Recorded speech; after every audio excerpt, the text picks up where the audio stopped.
नमस्कार मित्रो, मी डॉक्टर वसंत प्रभू, महारेराचा माजी सेक्रेटरी. आज पुन्हा एकदा आपल्यासमोर एक महत्त्वाचा आणि संवेदनशील व्हिडिओ घेऊन आलो आहे. आपल्याला माहिती आहे की घर घेणं हे प्रत्येकाचं एक स्वप्न असतं. आपली पूर्ण कमाई किंवा आपण वर्षानुवर्ष केलेल्या कष्टाची कमाई आपण त्यामध्ये घालतो आणि एकदा का बुकिंग केल्यानंतर काही इश्यू येतो, काही मेडिकल प्रॉब्लेम्स येतात किंवा दुसरी काही अडचण येते आणि आपण ते बुकिंग रद्द करतो. पण बुकिंग रद्द केल्यानंतर जे पैसे आपण बुकिंगसाठी घातलेले आहेत ते मात्र आपल्याला तात्काळ मिळत नाही. त्यात खूप टंगळ-मंगळ होते किंवा मिळाले तरी पूर्ण मिळत नाही. भरपूरसे पैसे त्यातनं कापून घेतले जातात आणि मग अशा वेळी आपण हतबल होतो.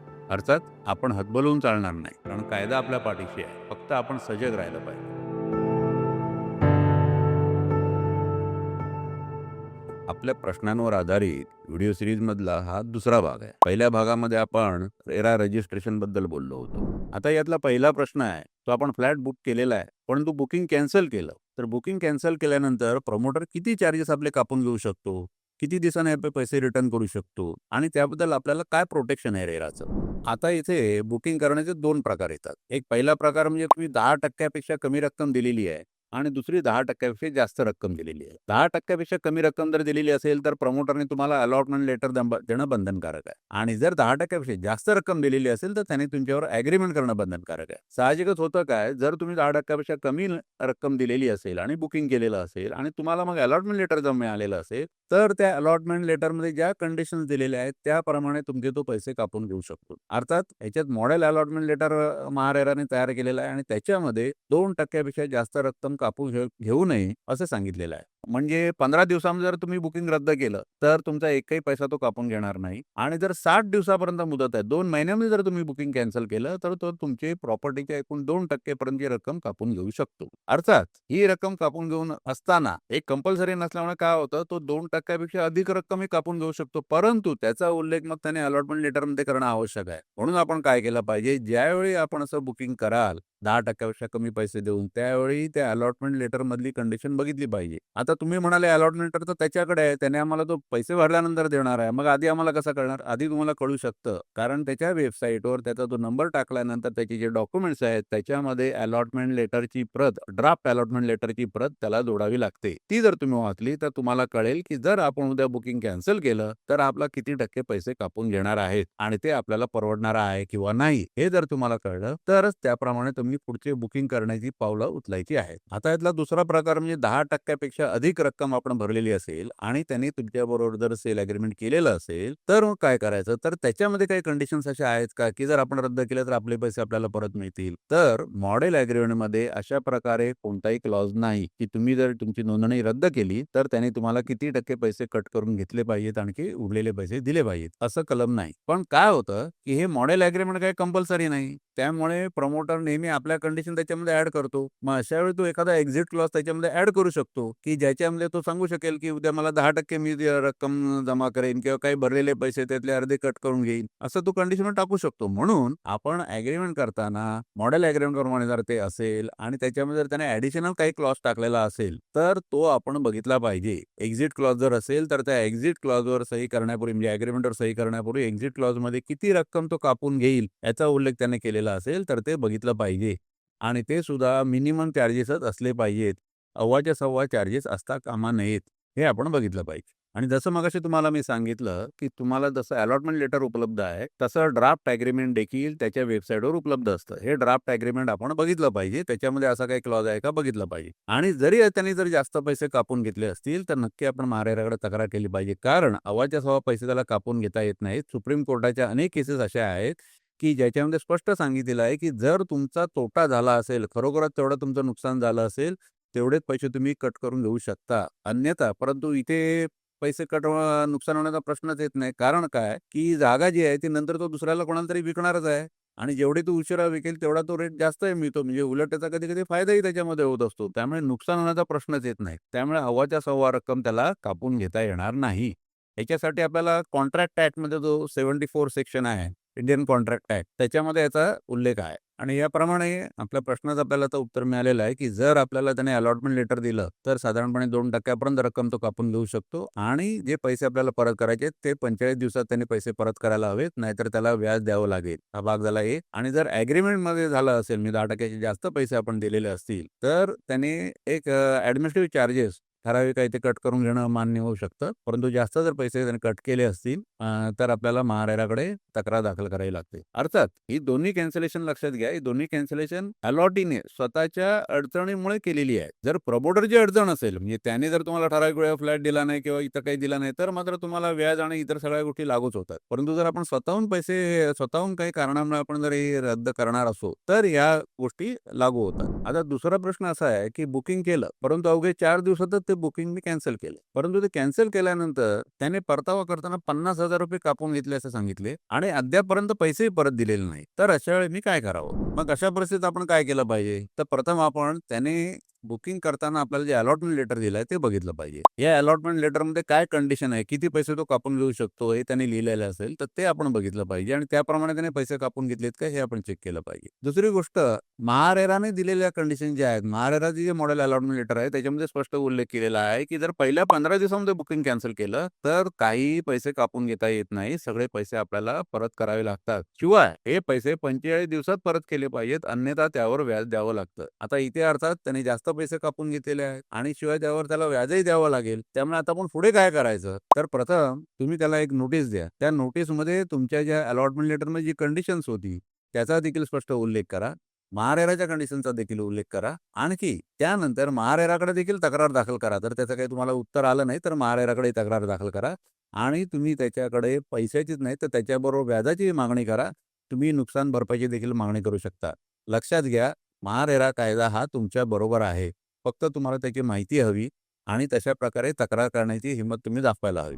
आता आणखीन एक महत्त्वाचा प्रश्न आहे, की आपण टोकन अमाउंट दिली, आपण बुकिंगही केलं आणि त्याच्यानंतर प्रमोटरने तुम्हाला एक कॉस्ट शीट दिली आणि या कॉस्ट शीटमध्ये इतर अनेक चार्जेस टाकले. इन्फ्रास्ट्रक्चर चार्जेस असतील किंवा तुमचे काही लीगल चार्जेस असतील, अम्युनिटी चार्जेस असतील, असे अनेक आणखी चार्जेस दाखवले, जे पहिल्यांदा तुमच्या त्या ॲग्रीमेंटमध्ये म्हणा किंवा त्या अलॉटमेंट लेटरमध्ये नव्हते. तर हे कितपत योग्य आहे? असे चार्जेस द्यावे लागतात का? रेराचं याबद्दल काय म्हणणं आहे? नाही, असे कोणतेही अतिरिक्त चार्जेस प्रमोटरला गोळा करता येत नाहीत किंवा वसूल करता येत नाहीत. कारण तुमचं जे ॲग्रीमेंट होतं, त्या ॲग्रीमेंटमध्ये सगळी कॉस्ट इन्क्लूड केलेली असते आणि एवढंच नव्हे तर ते पैसे कुठच्या अकाउंटला भरायचं हे देखील त्याच्यामध्ये स्पष्ट केलेलं असतं.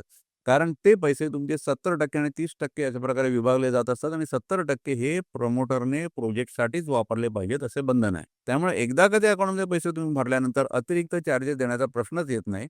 कारण हे पैसे त्या अकाउंटमध्ये जाणार नाहीत. ते पैसे कुठच्यातरी दुसऱ्या अकाउंटला जातील, ज्याचा हिशोब ठेवला जाणार नाही. म्हणजे ते पैसे तर कुठेही गैरवापर त्याचा होऊ शकतो. म्हणून आपण ॲग्रीमेंट करताना सगळे पैसे त्याच्यात इन्क्लूड केले आहेत की नाही बघावं आणि स्पष्टपणे प्रमोटरला तुम्ही सांगितलं पाहिजे, की हे जे पैसे ॲग्रीमेंट सांगितलेले तेवढेच पैसे मी देणार, त्याच्यावरती एक पैसाही देणार नाही. त्यामुळे प्रमोटरला स्पष्ट केलं पाहिजे, की जे काही चार्जेस असतील ते सगळे तू ॲग्रीमेंटमध्ये टाक किंवा अलॉटमेंट लेटरमध्ये टाक. कारण त्याचा हिशोब ठेवला जातो आणि त्याची अकाउंटेबिलिटी देखील राहते. कारण हे सगळे चार्जेस प्रमोटरने घेतलेले असतील तर त्याला त्याचं उत्तर नंतर कधी काही इश्यू झाला तर त्याला द्यावं लागतं. म्हणून स्पष्ट म्हटलं पाहिजे, की तुझे जे काही चार्जेस असतील ते ॲग्रीमेंटमध्ये व्यवस्थित क्लॉजेसमध्ये टाक. त्याप्रमाणे मी त्या ठरलेल्या अकाउंटलाच भरेन, ज्याच्यामध्ये 70-30% डिव्हिजन होऊ शकतं आणि जे पैसे त्याचा हिशोब ठेवला जातो आणि ते पैसे प्रोजेक्टसाठी वापरले जातात. त्यामुळे ॲग्रीमेंटच्या व्यतिरिक्त कोणतेही पैसे देणं तुम्हाला अजिबात बंधनकारक नाही. आता हा प्रश्न असा आहे, की ज्यांनी 1 मे 2017 पूर्वी म्हणजे रेरा अस्तित्वात येण्यापूर्वी ॲग्रीमेंट केलेलं असेल किंवा अलॉटमेंट लेटर घेतलेलं असेल, तर त्यांना रेराचं संरक्षण मिळणार किंवा नाही. मित्रांनो लक्षात घ्या, रेरा अस्तित्वात येण्यापूर्वी म्हणजे 1 मे 2017 पूर्वी असंख्य प्रोजेक्ट चालू होते. परंतु ज्या प्रोजेक्टना ओसी मिळाली म्हणजे जे प्रोजेक्ट रेरा सुरू होण्यापूर्वी कंप्लीट झाले त्यापैकी, तर ते मात्र रेराच्या कक्षेत येत नाहीत. ते रेरा रजिस्ट्रेशन पासून मुक्त आहे. परंतु जे प्रोजेक्ट आधी सुरू झाले, परंतु ते पूर्ण झाले नव्हते, ते प्रोजेक्ट मात्र रेराच्या कक्षेत येतात. अशा प्रोजेक्टना रिट्रोॲक्टिव्ह प्रोजेक्ट असं म्हणतात. म्हणजे जे आधी सुरू झाले, परंतु रेरा आल्यानंतर पण ते चालू होते, त्यांना ओसी मिळालेली नव्हती. त्यामुळे असे सगळे प्रोजेक्ट हे रेराच्या कक्षेत येतात. त्यांना रेरा रजिस्ट्रेशन करणं बंधनकारक आहे आणि रेराचे सगळे कायदे किंवा जे काही रूल्स, रेग्युलेशन सगळे आहेत, ते अशा प्रोजेक्ट्सना लागू होतात. म्हणून ज्यांचे प्रोजेक्ट पूर्वी सुरू झाले, परंतु अद्याप चालू आहेत, त्यांनी लक्षात घेतलं पाहिजे, की त्या प्रोजेक्टला रेरा रजिस्ट्रेशन आवश्यक आहेच आणि रेराचे जे मुख्य कायदे आहेत 12, 14 किंवा 18 परताव्याचे, हे सगळे या प्रोजेक्ट्सना लागू होतात. या सगळ्या ग्राहकांना याचा फायदा मिळू शकतो. मग आपण इथे काय केलं पाहिजे? तर आपण प्रथम आपला ॲग्रीमेंट किंवा अलॉटमेंट लेटर चेक केलं पाहिजे. त्याच्यामध्ये कंप्लीशन डेट कोणती दिलेली आहे ती बघितली पाहिजे. ती जर डेट ऑलरेडी होऊन गेलेली असेल, तर तुम्हाला कलम 18 अन्वये त्यापुढे व्याज लागू होतं, ते तुम्हाला व्याज मिळू शकतं. अर्थात इथे अनेक वेळा जी काही पूर्वीची ॲग्रीमेंट आहे, तिथे बिल्डर तोंडीच सांगत असेल, की मी 3 वर्षात प्रोजेक्ट पूर्ण करीन, 5 वर्षात तुम्हाला पोझेशन देतो. परंतु ॲग्रीमेंटमध्ये मात्र कोणतीही तारीख दिलेली नसते आणि त्यामुळे काय होतं, की तुम्हाला नक्की कंप्लीशन डेट कोणती मानायची? कारण तोंडी कंप्लीशन डेटवर काहीच चालत नाही. त्यामुळे कंप्लीशन डेट मग कोणती मागायची? जर ती ॲग्रीमेंटमध्ये नसेल तर? तर त्या प्रोजेक्टने जेव्हा तो रजिस्ट्रेशन केलेला असेल महारेराकडे, त्यावेळी त्याने जी कंप्लीशन डेट दिलेली असेल, ती कंप्लीशन डेट मग महारेरा मानतं आणि त्याच्या पुढे जर त्याचं पोझिशन गेलं, तर त्याप्रमाणे उरलेल्या वेळेचा तुम्हाला व्याज किंवा परतावा मिळू शकतो किंवा नुकसान भरपाई मिळू शकते. त्यामुळे प्रथम आपला ॲग्रीमेंट बघा, त्यामध्ये तारीख दिलेली आहे की नाही ती बघा. ती जर दिलेली नसेल, तर वेबसाईटवर जा आणि त्याने कोणती कंप्लीशन डेट दिली आहे ती बघा. एक्सटेन्शन नाही. त्याने पहिल्यांदा जी कंप्लीशन डेट दिलेली असेल ती मानली जाते आणि त्याप्रमाणे तुम्हाला व्याज त्याला देणं बंधनकारक आहे. आणि म्हणून अशा सर्व रिट्रोॲक्टिव्ह प्रोजेक्टना रेराचं पूर्ण संरक्षण आहे, हे आपण लक्षात घ्या.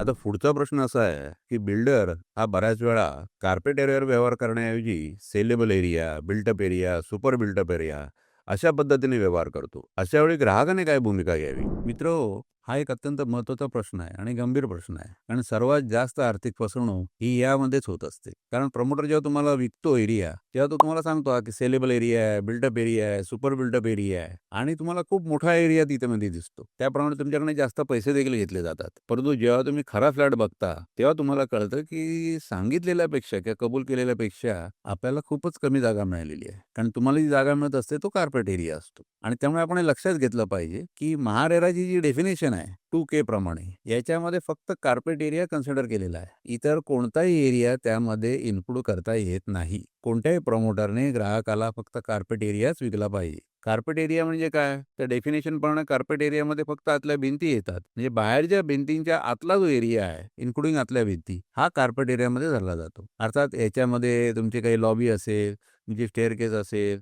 तुमची टेरेस असेल, तुमचं काही ड्रेनेज पाईप जाणारी काही जागा असेल, तर या सगळ्या ज्या गोष्टी आहेत, ह्या काही त्याच्यामध्ये इन्क्लूड केलेल्या नसतात. आणि अशा प्रकारे सेलेबल एरिया किंवा बिल्टअप एरिया हे सगळं ॲग्रीमेंटमध्ये इन्क्लूड करणं हे कायद्याने गुन्हा आहे. महारेराच्या नियमाप्रमाणे प्रमोटरने फक्त कार्पेट एरियाच ग्राहकाला विकला पाहिजे आणि त्याचेच पैसे स्क्वेअर फुटाप्रमाणे त्याने ॲग्रीमेंटमध्ये लिहिले पाहिजे आणि या सगळ्या गोष्टीचा ॲग्रीमेंटमध्ये स्पष्ट उल्लेख असतो. ॲग्रीमेंटमध्ये कोणताही सेलेबल एरिया किंवा बिल्टअप एरिया इन्क्लूड करता येत नाही. मग आता तुम्ही काय केलं पाहिजे? तर ॲग्रीमेंटवर सही करण्यापूर्वी तुम्ही प्रथम आपला कार्पेट एरिया बघितला पाहिजे. कारण तो खरा एरिया आहे, जो तुम्हाला मिळणार आहे आणि ज्याचे तुम्हाला पैसे भरायचे आहेत. इतर कोणता एरिया त्याच्यामध्ये ॲड केलेला नाही आहे ना, हेही नक्की पहा आणि त्यानंतरच ॲग्रीमेंटवर सही करा. त्याचबरोबर जर तुम्ही ॲग्रीमेंट आता केलेलंही असेल, तर तुम्ही जेव्हा पोझिशन घ्याल त्या फ्लॅटचं, त्यावेळी तुम्ही तुमचा कार्पेट एरिया स्पष्टपणे मोजून घ्या. तो कार्पेट एरिया जेवढा तुमच्या ॲग्रीमेंटमध्ये दिलेला आहे, तेवढाच असला पाहिजे याची खात्री करा. आता यामध्ये ही गोष्ट नक्की पहा, की तुमचा पार्किंग एरिया वेगळा दाखवलाय की नाही. पार्किंग एरिया कधी फ्लॅटच्या एरियामध्ये ॲड केला जाता कामा नये. आता हे तुम्हाला जर कन्फर्म करायचं असेल, तर तुमच्या प्रमोटरच्या वेबसाईटवर जे ड्राफ्ट ॲग्रीमेंट त्यांनी लावलेलं असतं, त्या ड्राफ्ट ॲग्रीमेंटमध्ये चेक करा, की तुमच्या कार्पेट एरियामध्ये आणखी अन्य कोणताही एरिया ॲड केलेला नाही ना. आणि जर तसं काही केलेलं असेल, तर नक्की तुम्ही ते महारेराला कळवू शकता किंवा महारेराकडे तक्रारी दाखल करू शकता. कारण महारेरा ह्या प्रमोटरने वेबसाईटवर लावलेलं प्रत्येक ॲग्रीमेंट चेक करत असते आणि त्याच्यामध्ये काही अशा काही गोष्टी असतील ज्या नियमबाह्य आहेत, तर त्यांच्यावर नक्की कारवाई करते किंवा त्यांना ते बदलायलाही भाग पाडते. त्यामुळे अशा गोष्टी ज्या आपल्याला चुकीच्या आढळतील त्या ड्राफ्ट ॲग्रीमेंटमध्ये, त्या आपण नक्की महारेराला कळवा किंवा महारेराकडे तक्रार दाखल करा. आता या पुढचा प्रश्न देखील महत्त्वाचा आहे. रेरानुसार सेल ॲग्रीमेंटमध्ये काय-काय गोष्टी असणं बंधनकारक आहेत आणि किंबहुना ग्राहकाच्या दृष्टीने काय-काय महत्त्वाच्या गोष्टी यामध्ये बघणं आवश्यक आहे. आजच्या व्हिडिओमधला शेवटचा पण सर्वात महत्त्वाचा प्रश्न आहे. कारण तुम्ही एक लक्षात घ्या, एकदा का ॲग्रीमेंट तुम्ही सही केलं, की त्यामध्ये जे काही लिहिलेलं नाही ते तुम्हाला नंतर मागता येणार नाही. तुमची तक्रार असो किंवा इतर काही गोष्टी असो, या सगळ्या त्या ॲग्रीमेंटमध्ये लिहिलेल्या टर्म्स अँड कंडिशनप्रमाणेच चालू राहतात. त्याच्यामध्ये ज्या अटी आहेत, ज्या कंडिशन्स आहेत, त्याच पुढे फॉलो केल्या जातात आणि त्यामुळेच कधी-कधी आपल्या अज्ञानाचा फायदा हा इतर लोक घेत असतात. म्हणून आपण सावध राहायला पाहिजे. मी तुम्हाला या 10 गोष्टी सांगणार आहे, की ज्या ॲग्रीमेंटमध्ये अत्यंत महत्त्वाच्या आहेत आणि तुम्ही बघितल्या पाहिजेत. म्हणून एक-एक गोष्ट करून मी तुम्हाला सांगतो. प्रथम पाहूया कार्पेट एरिया. हा कार्पेट एरिया अत्यंत महत्त्वाचा आहे, कारण हा खरा एरिया आहे, जो तुम्हाला ताब्यात तुमच्या मिळणार आहे. याच्यामध्ये कोणताही built up area, super built up area include असता कामा नये आणि म्हणून या ॲग्रीमेंटमध्ये स्पष्ट आकड्यांमध्ये कार्पेट एरिया किती आहे ते लिहिलेलं असलं पाहिजे आणि ते तुम्ही पाहिलं पाहिजे. दुसरं म्हणजे किंमत प्रति चौरस फूट. ही जी किंमत दिलेली असते ती कार्पेट एरियाला गुणल्यानंतर तुमच्या फ्लॅटची एकूण किंमत येत असते. त्या तुमच्या फ्लॅटची एकूण किंमत, दिलेला कार्पेट एरिया आणि त्याचा स्क्वेअर फूट रेट या तिघांचंही गणित बरोबर जमतं की नाही हेही पहा. कारण तुम्ही प्रत्येक स्क्वेअर फुटाची ही किंमत मोजलेली आहे. तेव्हा जेव्हा कधी तुम्ही पोझिशन घेता तेव्हा हा कार्पेट एरियाही मोजून घ्या. कारण त्या प्रत्येक स्क्वेअर फुटाला तुम्ही पैसे भरलेले असतात. तिसरी गोष्ट आहे ती म्हणजे पेमेंट शेड्यूल. हे देखील अत्यंत महत्त्वाचं आहे. कारण किती काम झाल्यानंतर आपण किती पैसे द्यायचे हे देखील ग्राहकांनी समजून घेणं आवश्यक आहे. आणि ज्यावेळी पैसा तुम्हाला हप्ता भरायची वेळ येईल किंवा पैसे द्यायची वेळ येईल त्यावेळी प्रमोटरकडनं खात्री करून घ्यायला हवी की तेवढं काम त्याचं झालेलं आहे. आणि सर्वात महत्त्वाची म्हणजे पोझिशन डेट. ही पोझिशन डेट यामध्ये ॲग्रीमेंटमध्ये स्पष्ट लिहिलेली हवी. तोंडी 3 वर्षात देतो, 5 वर्षात देतो असं चालत नाही. ही जी काही पोझिशन डेट आहे ती तुमची शेवटी तुम्हाला उद्या कधी व्याज मागायचं असेल, परतावा मागायचा असेल तर ही पोझिशन डेट महत्त्वाची असते. अर्थात प्रमोटरला याच्यात नंतर एक्सटेन्शन मिळत असते. परंतु ही जी पहिली ओरिजिनल डेट आहे तुमच्या ॲग्रीमेंटमध्ये लिहिलेली जी डेट आहे तीच फायनल असते. तुम्हाला व्याज वगैरे जे काही हवं असेल त्याच्यासाठी ही डेट वापरली जाते. ही डेट तुमच्या संमतीशिवाय कोणीही बदलू शकत नाही. तेव्हा पोझिशन डेट अत्यंत महत्त्वाची आहे. ती बरोबर आहे की नाही ही चेक करा आणि ती तुम्हाला मान्य आहे की नाही किंवा तुम्हाला सांगितलेली होती त्याप्रमाणेच आहे की नाही हेही बघा. त्यातील पुढचा मुद्दा आहे डिफेक्ट लायबिलिटी पिरियड. कोणत्याही रेरा कायद्याप्रमाणे कोणत्या इमारतीला ओसी मिळाल्यानंतर 5 वर्षाची मुदत आहे की ज्यामध्ये काही जर स्ट्रक्चरल डिफेक्ट झाले असतील तर प्रमोटरने ते दुरुस्त करणं बंधनकारक. म्हणजे एक प्रकारची प्रमोटरची 5 वर्षाची गॅरंटी आहे. त्यामुळे हा पिरियड व्यवस्थित दिला आहे की नाही बघा, हा 5 वर्षाचाच आहे की नाही बघा, कारण कायद्याने तो 5 वर्षाचाच असला पाहिजे, त्यापेक्षा कमी करता येत नाही. त्यानंतरचा भाग येतो कॉमन ॲम्युनिटीजचा. या कॉमन ॲम्युनिटीजबद्दल महारेराने एक ॲनेक्सर देखील जोडायला सांगितलेलं असतं की याच्यामध्ये कोणत्या कॉमन ॲम्युनिटीज देणार आहे. जे व्यायामशाळा असेल, स्विमिंग पूल असेल, क्लब हाऊस असेल, हॉल असेल, या साऱ्या गोष्टी ज्या काही तो देणार आहे त्याचं त्याने एक ॲनेक्सर जोडायचं आहे. आणि त्यामध्ये या गोष्टी तो कधी ताब्यात देणार, कधी त्याला ओसी मिळणार याचा देखील त्याने उल्लेख करायचा आहे. तेव्हा कोणत्याही तोंडी आश्वासनावर विसंबून राहू नका. या ॲम्युनिटीज तुमच्या ॲग्रीमेंटबरोबर जोडलेल्या असल्या पाहिजे आणि त्या आहेत की नाही आणि त्या तुम्हाला मान्य आहेत की नाही आणि कोणत्या तारखेला तुम्हाला त्या वापरायला मिळणार आहेत की नाही हे जर सगळं तुम्हाला मान्य आहे की नाही हे तुम्ही तपासून पहा. 7वी गोष्ट आहे ती कॅन्सलेशन चार्जेस. हे जर आपण कॅन्सलेशन केलं तर आपले किती पैसे कापून घेतले जातील याचा स्पष्ट उल्लेख तिथे असायला हवा. म्हणजे आपल्याला एक अंदाज येतो की आपण जर उद्या कॅन्सलेशन केलं तर आपला काय तोटा होऊ शकतो हे आपल्याला माहीत असायला हवं. 8वी गोष्ट आहे ती एक्झिट क्लॉज आणि टर्मिनेशन क्लॉज. एक्झिट क्लॉज म्हणजे तुम्ही कधी मधनं जर बाहेर पडत असाल तुमच्या इच्छेप्रमाणे तर या एक्झिट क्लॉजमध्ये तो तुमची किती रक्कम कापून घेणार आहे तसं आपण वर एका प्रश्नामध्ये चर्चा देखील केली आहे यासंबंधी. तर ही अमाऊंट तुम्ही नक्की बघा. हे 2% जास्त नाही ना किंवा अधिक असेल तर त्यामध्ये तुम्ही बदल देखील मागितला पाहिजे. शिवाय यातला टर्मिनेशन क्लॉज देखील बघून घ्या. कारण टर्मिनेशन क्लॉज महारेराने देखील कंपल्सरी करायला सांगितला होता. कारण कोणी अवाजवी टर्मिनेशन करू नये. म्हणून त्याच्यामध्ये एक प्रोसेस दिलेली आहे ज्याच्यामध्ये प्रथम 3 लेटर्स पाठवली जाते. 3 वेळा जर त्याचा डिफॉल्ट झाला असेल पैसे देण्यामध्ये किंवा अशात तर मग त्याला एक नोटीस 15 दिवसाची देऊन टर्मिनेशन करावं. अशा प्रकारे तो क्लॉज आहे. तर हे क्लॉज देखील नीट बघून घ्या. म्हणजे ह्याच्यामध्ये असं नाही ना की एखादंच पत्र पाठवून मग मी तुमचं टर्मिनेशन करून टाकेन. अशा प्रकारे काही नियमबाह्य गोष्टी तर नाहीत ना. ह्या नीट बघा. वेळ पडल्यास वकिलाचा देखील सल्ला घ्या. परंतु एक्झिट क्लॉज आणि टर्मिनेशन क्लॉज हे नीट तपासा.